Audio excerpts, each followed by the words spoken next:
paz do Senhor Jesus a todos, tudo bem com vocês? Sejam muito bem-vindos, você que já nos acompanha ou você que está chegando agora ao nosso canal EBD, Palavra de Vida para você. Nós estamos estudando neste último trimestre de 2025 aqui pela classe dos adultos, a revista que tem como tema Corpo, Alma e Espírito, a restauração integral do ser humano para chegar à estatura completa de Cristo, amém? Nesta oportunidade estaremos estudando a lição de número 6 e as 5 lições anteriores estão postadas aqui no nosso canal em uma playlist chamada a Antropologia Bíblica, assunto que foi estudado lá na nossa primeira lição, amém? Então aqui nesta lição de número 6, que é para a data do dia 9 de novembro de 2025, estaremos estudando o seguinte tema: a consciência, o tribunal interior. Nós temos como texto áureo Atos dos Apóstolos, capítulo 24, no versículo 16, e por isso procuro sempre ter uma consciência sem ofensa, tanto para com Deus como para os homens, amém? Nós temos como verdade prática, diante da crescente degradação do padrão moral do mundo, o cristão deve apegar-se cada vez mais à sã doutrina, para ter sempre uma boa consciência. E a respeito da verdade prática, eu gostaria de trazer aqui já um texto, do apóstolo Paulo, lá em 1 Timóteo, capítulo de número 1, no versículo de número 19, que diz assim: conservando a fé e a boa consciência, a qual alguns, rejeitando, fizeram naufrágio na fé. Então, neste mundo tão conturbado, que estamos vivendo, nossa consciência continua sendo o quê? Aquele alerta que Deus colocou dentro de nós. E nós estaremos estudando todo este conceito aqui nesta lição que nós estamos agora apresentando aqui aos irmãos. Nós temos como leitura bíblica em classe Romanos capítulo 2, do versículo 12 ao versículo 16, que diz assim: porque todos os que sem lei pecaram, sem lei também perecerão, e todos os que sob a lei pecaram, pela lei serão julgados. Porque os que ouvem a lei não são justos diante de Deus, mas os que praticam a lei hão de ser justificados. Porque quando os gentios que não têm lei fazem naturalmente as coisas que são da lei, não tendo eles lei, para si mesmos são lei. O verso 15 vem dizendo: os quais mostram a obra da lei escrita no seu coração, testificando juntamente a sua consciência e os seus pensamentos, quer acusando-os, quer defendendo-os. No dia em que Deus há de julgar os segredos dos homens por Jesus Cristo, segundo o meu evangelho. Amém? Nós temos como parte motivacional para a nossa lição de hoje: é essencial fortalecer o discernimento moral do cristão num tempo em que os padrões do mundo tentam silenciar a voz da consciência. Então, à luz da Bíblia, nós entenderemos como manter a nossa consciência pura diante de Deus e diante dos homens. Talvez você já tenha ouvido: eles estão me acusando, mas a minha consciência está tranquila. E nós estaremos tratando deste contexto aqui durante a nossa lição de hoje. Ainda podemos estar lendo o apóstolo Paulo em Romanos, capítulo 12, no versículo de número 2, ele diz assim: e não sejais conformados com este mundo, mas sede transformados pela renovação do vosso entendimento, para que experimenteis qual seja a boa, agradável e perfeita vontade de Deus. Então, enquanto todos aí fora, aí no mundo, estão pregando uma moral fora dos padrões bíblicos, nós temos que ter a nossa consciência pautada na palavra do Senhor para as coisas que são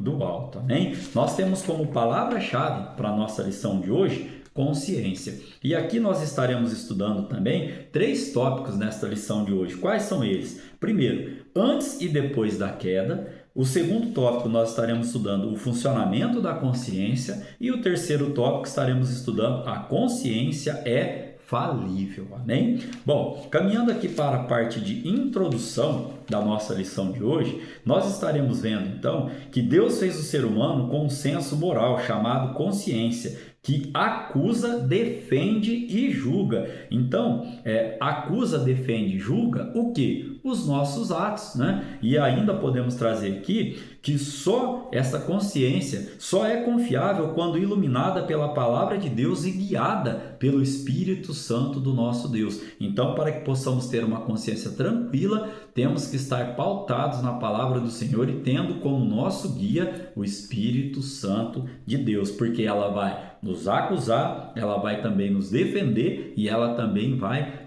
nos julgar. Isso nós vamos ver durante a lição de hoje, que uma das definições, ela é um radar, né, que nós temos para esses atos, né, que iremos praticar ou não praticar, amém? Então, aqui caminhando para o tópico de número 1, temos o primeiro subtópico, a primeira manifestação. Aqui, a consciência é uma faculdade inata, ou seja, todos nascem com ela. É como um sensor instalado na alma humana e é uma capacidade dada por Deus para o homem discernir entre o certo e o errado e assim orientar-se em suas decisões. Olha o que diz Gênesis, capítulo de número 2, do verso 16 ao 17, a primeira vez que se manifestou, né, a consciência no nosso entendimento aqui, E ordenou o Senhor Deus ao homem, dizendo: de toda árvore do jardim comerás livremente, mas da árvore do conhecimento do bem e do mal, dela não comerás, porque o dia em que dela comeres, certamente morrerás. E aí o que aconteceu aqui? O homem, ele transgrediu essa ordenança de Deus e experimentou o funcionamento acusativo da consciência, ou seja, a culpa, a vergonha e o medo. Aqui, para nós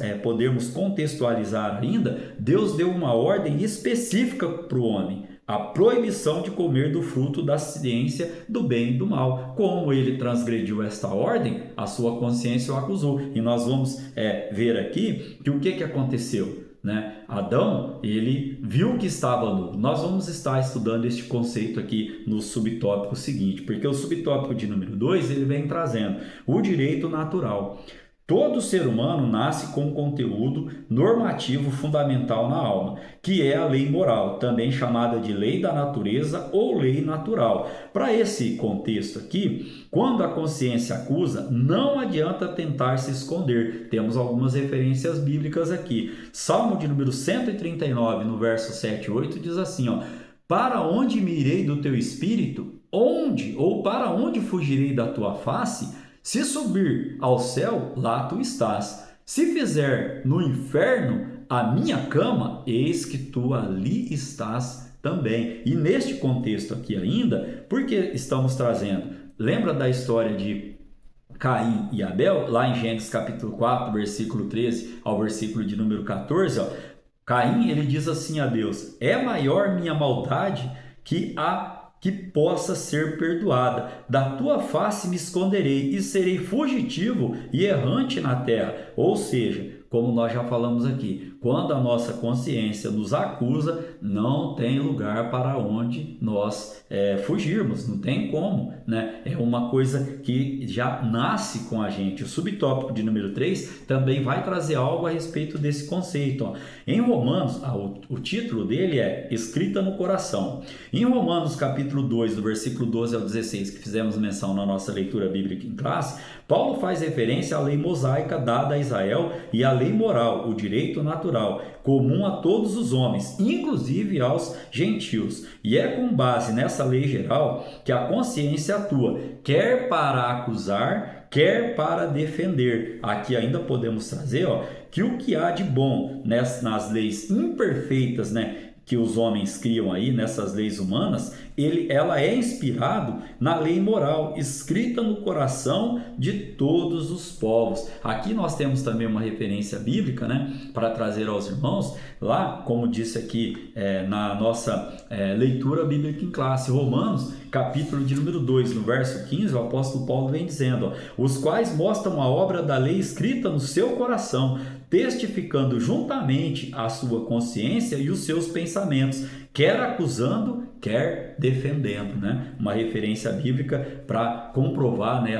esse subtópico, escrita no coração. Como resumo para este primeiro tópico, nós temos a consciência foi dada por Deus como senso moral inato, mas sofreu distorções após a queda. E aqui, para embasarmos, né, o nosso conhecimento, né, para fixar o nosso conhecimento do que aprendemos no tópico de número 1, tem algumas questões. A primeira, o que é a consciência? Um resumo simples, né? A consciência é uma faculdade inata, ou seja, todos nascem com ela. É como um sensor instalado na alma humana. A segunda questão, como se deu a primeira manifestação da consciência? Quando Deus deu aquela ordem específica ali no Jardim do Éden, proibindo o quê? O casal de comer da árvore da ciência do bem e do mal. E a terceira questão, o que é direito natural? Todo ser humano nasce com um conteúdo normativo fundamental na alma, que é a lei moral, também chamada de lei da natureza ou direito moral. Nós estaremos caminhando agora para o tópico de número 2 da nossa lição, que tem como tema o funcionamento da consciência. Aqui também estaremos estudando alguns subtópicos. O primeiro, acusação, defesa e julgamento. A consciência funciona como um órgão de acusação ou defesa, mas também exerce função judiciante. Olha o que o salmista diz lá no Salmo de número 51, no verso de número 3. Disse o nécio no seu coração, não há Deus. Tem se corrompido e cometido abominável iniquidade. Não há ninguém que faça o bem. Ainda, lá em Gênesis capítulo 3, né, no versículo de número 7, nós vemos ali a história narrada na Bíblia, melhor dizendo, de Adão e Eva quando eles pecaram. E a Bíblia vai dizer neste texto aqui que foram abertos os olhos de ambos e conheceram que estavam nus. E aí, nós temos o conhecimento e temos assim, o discernimento para poder trazer aqui aos irmãos que antes do pecado, eles conheciam somente o bem e viviam em plena alegria e paz. Só que ao pecarem, a consciência os acusou, né? Ela ecoou na alma. E nesse contexto aqui ainda, nós temos que trazer aqui aos irmãos que uma consciência pesada produz males ao espírito, à alma e ao corpo. Olha que o próprio salmista diz no Salmo de número 31, do verso 9 ao verso 10. Tem misericórdia de mim, ó Senhor, porque estou angustiado. Consumidos estão de tristeza os meus olhos, a minha alma e o meu ventre, porque a minha vida está gasta de tristeza e os meus anos de suspiros. A minha força descai por causa da minha iniquidade e os meus ossos se consomem. Então aqui, uma consciência pesada, ela vai produzir males tanto ao espírito, como à alma, quanto ao corpo. Tema que nós já estudamos aqui, né? O ser humano, ele é triúnico, ele é espírito, ele é alma e ele é corpo. O apóstolo Paulo traz esta explicação em 1 Tessalonicenses, capítulo de número 5, no verso de número 23. Então aqui, caminhando para o segundo subtópico, quando você tem uma consciência pesada, vãs justificativas. A expressão que foram abertos os olhos, lá de Gênesis capítulo 3, no verso 7,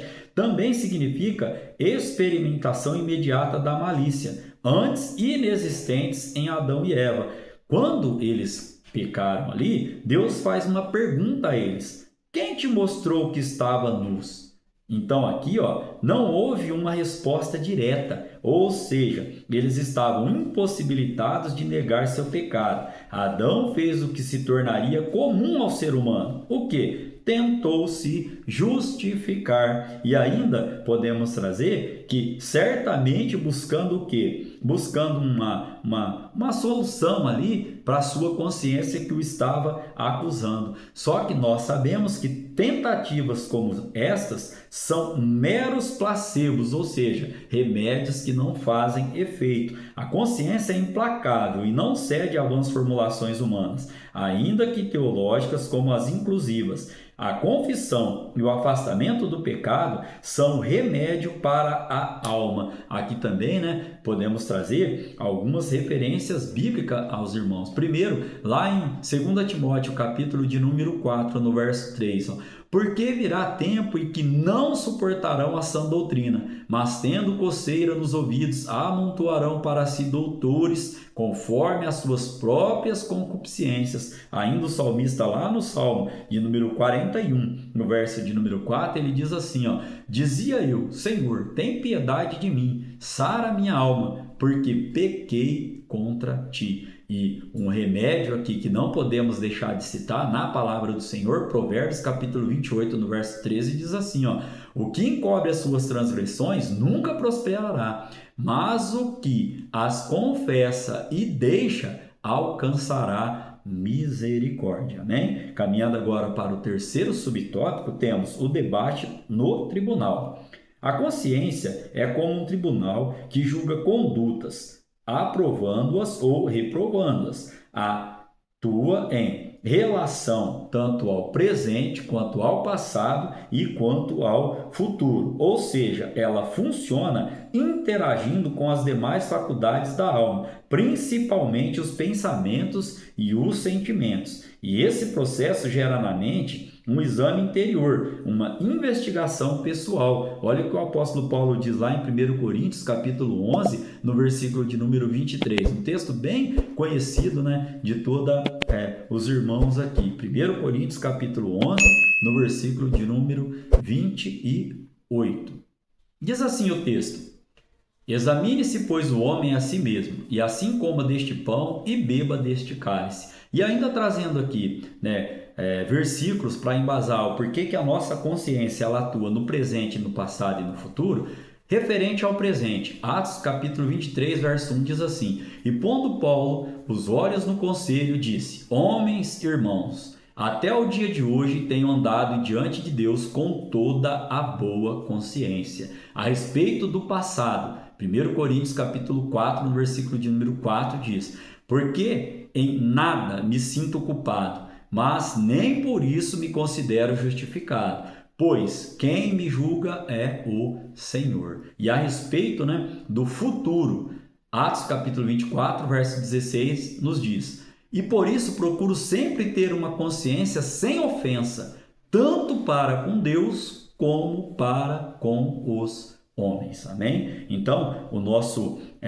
resumo aqui deste subtópico de número 3, ainda podemos trazer que mesmo, o autor da revista ele coloca aqui para a gente, que mesmo que acusações externas prevaleçam, como ocorrido com o apóstolo Paulo, como nós já acabamos de ler, a paz interior em função da consciência estar sem ofensa, então há descanso para a alma. Lembra lá no início da aula que eu comentei aos irmãos? Quem nunca ouviu? Podem estar me acusando, mas a minha consciência está tranquila, estou em paz com a minha consciência. E é assim que nós que servimos ao nosso Deus, é assim que o cristão tem que andar, com uma consciência pura, tranquila, pautada na palavra do Senhor e guiada pelo Espírito Santo de Deus. O resumo deste tópico de número 2, ele traz: a consciência atua como um tribunal interior que acusa, defende e julga nossas atitudes diante de Deus e dos homens. Nós temos uma pergunta aqui para estarmos fixando o nosso conhecimento. Como a consciência funciona? Ela funciona de que maneira? Como um órgão de acusação ou de defesa, mas também exerce uma função judiciante. Amém? Caminhando para o tópico de número 3 da nossa lição de hoje, nós temos, primeiro subtópico, defeitos da consciência. A Bíblia menciona consciências defeituosas quanto a cauterizada, insensível ao pecado, também fraca, que é a consciência legalista, e também contaminada ou corrompida. E para isso aqui nós temos também algumas referências bíblicas. Efésios capítulo 4, versículo 19 vem dizendo: os quais, havendo perdido todo o sentimento, se entregaram à dissolução, para com avidez cometerem toda a impureza. Ainda em 1 Coríntios capítulo 8, do verso 7 ao 12, diz assim, mas nem em todos há conhecimento, porque alguns até agora comem com consciência do ídolo, coisas sacrificadas ao ídolo, e a sua consciência, sendo fraca, fica contaminada. Ora, a comida não faz agradáveis a Deus.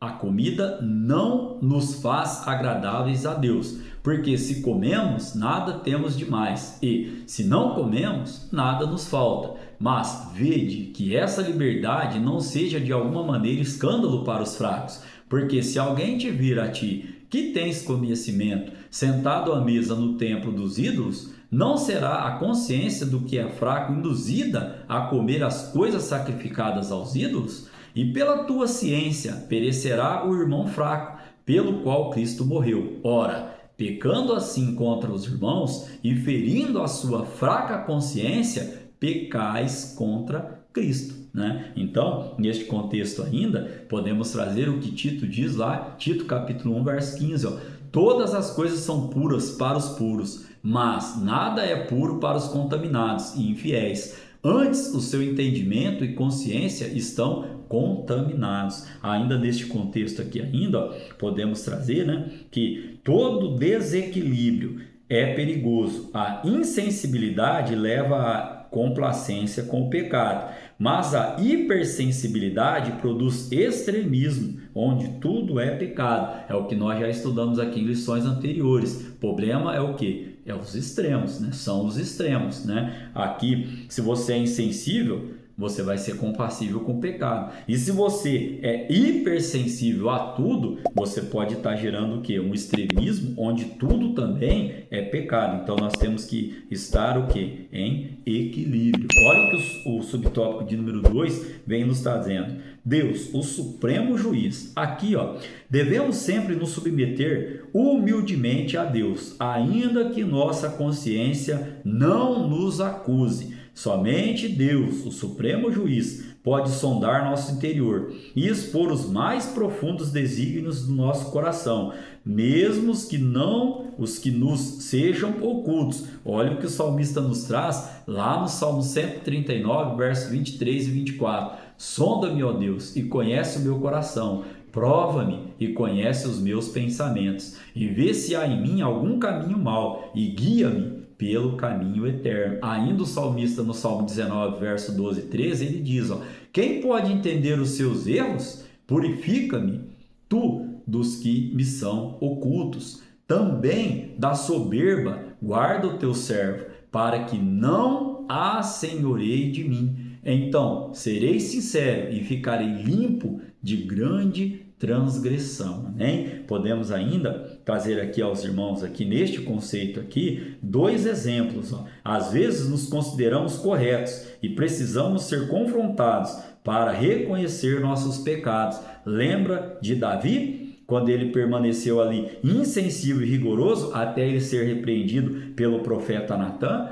Também temos outro exemplo. O apóstolo Pedro precisou ouvir o quê? O canto do galo, para poder, né, entender aquele conceito ali de que ele achava que estava certo ali e Jesus já havia falado desta questão com ele. Então, ó, pecados do espírito como soberba e orgulho são os que mais se escondem, ou seja, são aqueles que mais estão ocultos dentro de nós. Olha o que Provérbios capítulo 16, verso 18 vem dizendo: a soberba precede a ruína e a altivez do espírito precede a queda, né? Caminhando aqui para o resumo deste tópico de número 3, nós temos: a consciência pode ser corrompida ou enganada e só funciona corretamente quando guiada pela palavra de Deus e pelo Espírito Santo. Temos uma questão aqui para estarmos fixando o nosso conhecimento. A consciência ela é infalível? Não. Um subtópico que nós estudamos aqui é justamente isso, né? A consciência ela é falível. Por quê? Porque a Bíblia menciona consciências defeituosas, consciências cauterizadas, que são consciências insensíveis ao pecado, também consciências fracas, né? Aqui que vem aí do legalismo, né? Do legalista, e também consciência contaminada e corrompida, como nós acabamos de estudar aqui. Caminhando para a conclusão da nossa lição de hoje, devemos manter nossa consciência sempre pura, renovada e iluminada por meio do contínuo estudo da Bíblia, nossa infalível regra de fé e de prática. Se ela nos acusar, não nos esqueçamos. O sangue de Cristo é poderoso para purificar a consciência de todo aquele que, arrependido, confiar no seu poder, no poder do sacrifício do nosso Senhor e Salvador Jesus Cristo. Lá em 2 Timóteo capítulo 3, verso 16, o texto bem conhecido de todos os irmãos. Ó. Toda a Escritura é divinamente inspirada e proveitosa para ensinar, para repreender, para corrigir e para instruir em justiça. Hebreus capítulo 9, verso 14 diz assim: quanto mais o sangue de Cristo, que pelo Espírito eterno se ofereceu a si mesmo imaculado a Deus, purificará as vossas consciências das obras mortas, para servirdes ao Deus vivo. Amém? Querendo Deus, estaremos aqui para estudar a lição de número 7, que terá como tema os pensamentos, a arena de batalha na vida cristã. Que Deus continue abençoando você, que Deus continue abençoando a sua família, o seu trabalho e o seu ministério, em nome de Jesus. Amém?